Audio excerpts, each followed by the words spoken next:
All right, everybody. This is an article from the UN Chronicle. It's since been deleted, so I'm going to read it for posterity. The benefits of world hunger. We sometimes talk about hunger in the world as if it were a scourge that all of us want to see abolished, viewing it as a comparable with the plague or AIDS. But that naive view prevents us from coming to grips with what causes and sustains hunger. Hunger has great positive value to many people. Indeed, it is fundamental to the working of the world's economy. Hungry people are the most productive people, especially where there's a need for manual labor. We in developed countries sometimes see poor people by the roadside holding up signs saying, "We'll work for food." Actually, most people work for food. It is mainly because people need food to survive that they work so hard either in producing food for themselves in subsistence level production or by selling their services to others in exchange for money. How many of us would sell our services if it were not for the threat of hunger? More importantly, how many of us would sell our services so cheaply if it were not for the threat of hunger? When we sell our services cheaply, we enrich others, those who own the factories, the machines, and the lands, and ultimately own the people who work for them.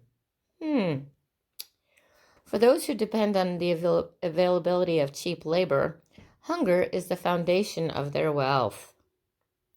The conventional thinking is that hunger is caused by low-paying jobs. For example, an article reports on Brazil's ethanol slaves, 200,000 migrant sugar cutters who propped up renewable energy boom.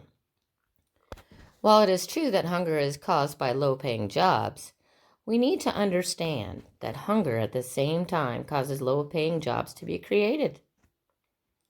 Who would have established massive biofuel production operations in Brazil if they did not know there were thousands of hungry people desperate enough to take the awful jobs they would offer? Who would build any sort of factory if they did not know that many people would be available to take the jobs at low-paying rates? Much of the hunger literature talks about how important it is to assure that people are well fed so that they can be more productive. That is nonsense. Excuse me. No one works harder than hungry people. Yes, people who are well nourished have greater capacity for production, physical activity, but nourished people are far less willing to do that work. I guess they're writing articles for the UN instead.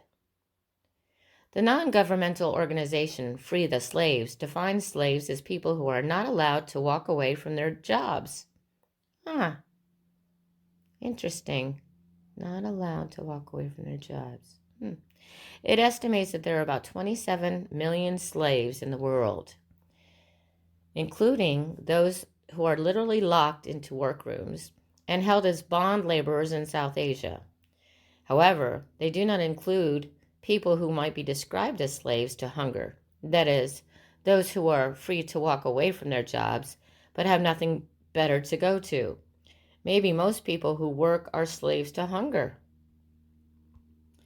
For those of us at the high end of the social ladder, ending hunger globally would be a disaster.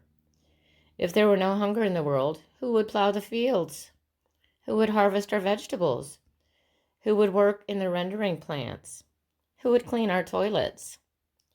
We would have to produce our own food and clean our own toilets. Ay vey. No wonder people at the high end are not rushing to solve the hunger problem.